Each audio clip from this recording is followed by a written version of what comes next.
안녕하세요, 여러분. 저는 Mariel and for this video, we are gonna talk about ratio and proportion, and this lesson is for grade 6 mathematics, second quarter. Alam nyo, madaming nagre-request nito sa akin, and pasensya na ngayon ko pa lang siya magagawa ng video, and ito na nga, gagawin na natin siya. Anyway pala, please wag niyo po akong kalimutang subscribe, i-like tong video, and i-share niyo ito mamaya after niyo panoorin sa inyong mga friends, classmates, mga pinsan, mga kamag-anak, para lahat tayo, syempre, ay matuto. Okay, so without further ado, without any daldal, tara na, simulan na natin ang pag-aaral.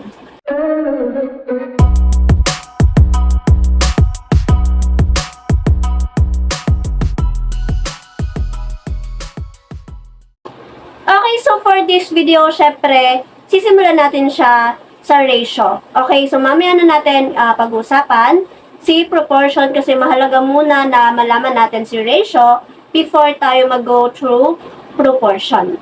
Okay, so when we say ratio, it is a comparison of two quantities of the same unit. Meaning to say, we are talking about two quantities in here and we are gonna compare them kasi sila ay both in the same unit. Or let's just say, parang same lang sila ng measurement, pero magkaiba sila ng representation, ganyan. So, when we say ratio, we are comparing two quantities of the same unit. Okay, for example, meron tayong tatlong paraan on how are we going to write a ratio. First is itong merong colon, ayan. Ang basa dyan is A is to B. Pwede din namang pa-fraction, A over B or A to B. Pwede din namang A to B. Okay, so those are the three ways on how are we going to write a ratio. And of course, lahat sila ay pwede nating basahin as A is to B or A to B, A is to B or A to B, or A to B. Okay, so ganun lang kasimple si ratio. And syempre, in each term, meron tawag sa kanila. Like itong first term or itong A, ang tawag sa kanya is antecedent, while itong B is the consequent. Okay, same with A, same with B, antecedent, consequent. Okay, ganun lang kasimple. Meron pa rin silang tawag in each term. So these are the examples of ratio. For example, in number 1, the cake mixture uses 1 cup of water in every 2 cups of flour. Therefore, we are comparing here two quantities, pero same unit lang sila. Bakit? Kasi in every 2 cups of flour, meron tayong idadagdag na 1 cup of water. And simply ganun lang ang sinasabi sa atin ni ratio. Okay? So, 1 cup of water is to 2 cups of flour, or simply 1 cup of water to 2 cups of flour. Ganun lang kasimple. And syempre, marami tayong real-life example na makikita sa paligid. Ayan, so if ever alam nyo kung ano ibig sabihin talaga ni ratio, makakapag-identify kayo ng mga examples. Okay? For example, magbibigay ka ng 2 candy sa bawat isang bata. Therefore, the ratio of that is 2:1. 2 candy bawat isang bata. So, ganun lang kasimple. Another example we have here 4:5, 3:6, or pwede nyo silang isulat as fraction, 3:6, 4:5, or pwede din yung kaninang mga ways na kung paano mo siya masulat, yung 3:6, 4:5. Ganun lang kasimple. And of course, next is we have 1 box of pizza is to 8 slices of pizza. Diba? Sa isang box, mayroong 8 slices of pizza. Okay? Ganun lang kasimple ang sinasabi na sa atin ni ratio. So, hindi naman siya talaga komplikado, diba?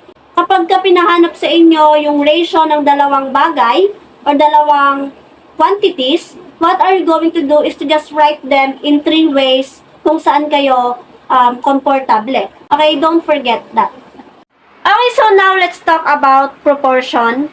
And when we say proportion, it is an expression of equality between two ratios. Meaning to say, we are talking about two ratios in here.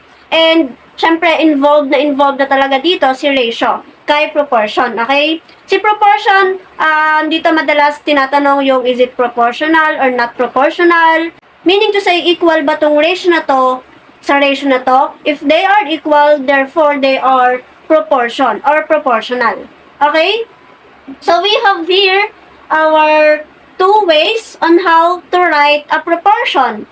Pwedeng pa-fraction type or pwede din namang pa-ganito. Ito, pwede natin siyang basahin as A is to B as C is to D, and itong isa naman, A is to B as C is to D. Same lang sila ng basa. And of course, ang tawag dito, ayan, ay means. And dito naman sa dalawang dulo ay extremes. And kapag kinuha natin yung means and extremes netong naka-fraction form, ito lang ang kanilang extremes, and ito ang kanilang magiging means. A and D are extremes, B and C are the means. Okay, so wag kayong malilito kapag nasa fraction yung form niya. Okay? And dito, we are gonna use the cross product para malaman natin kung proportional ba ang dalawang ratio or not. Meaning to say, A times D should be equal to B times C. Okay?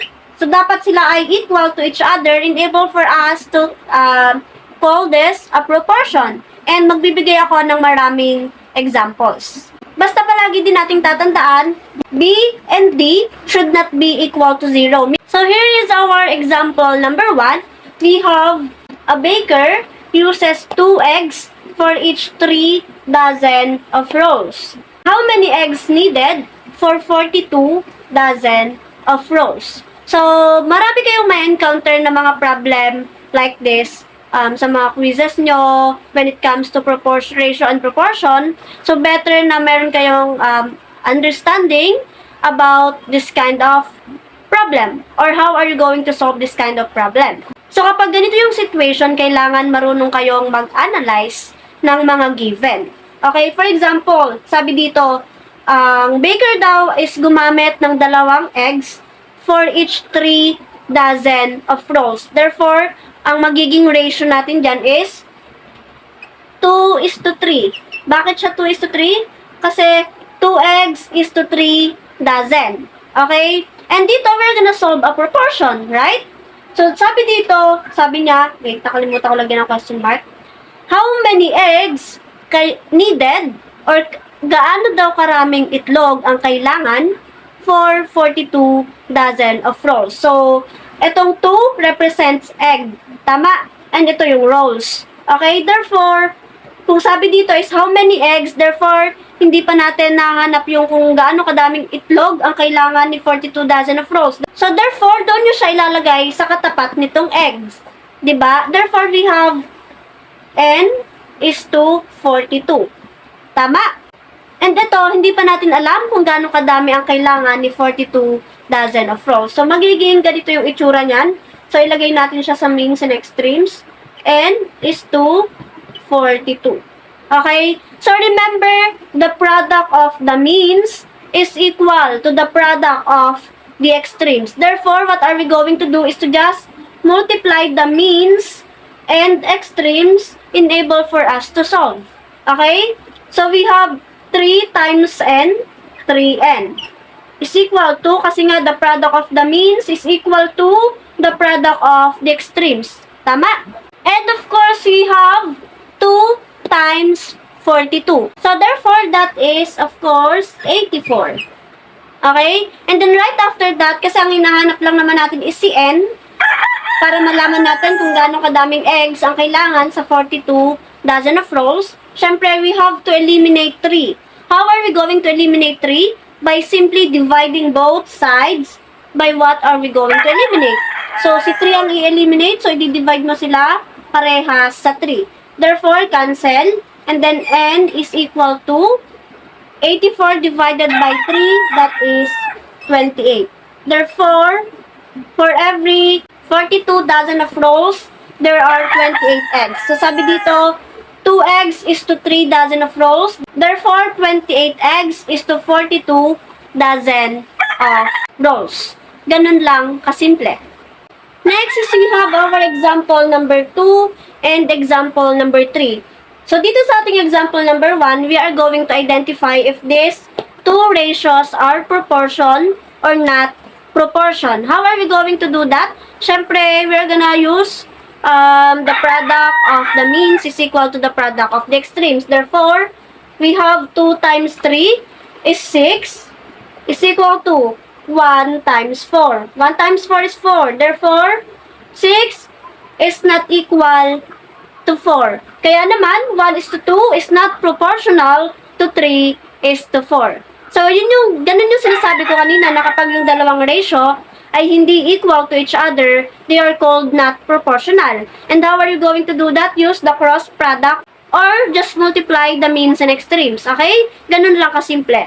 Now, we have here our example number 3. X is to 5 as 12 is to 3. Now, what are we going to do is to use cross product. Multiply nyo muna to. Ayan. X times 3, that is 3x. And then, 5 times 12. 5 times 12 is equal to 60. And then, right after that, you are going to eliminate 3. Kasi si x lang naman yung hinahanap natin. By simply dividing both sides by 3. Ayan.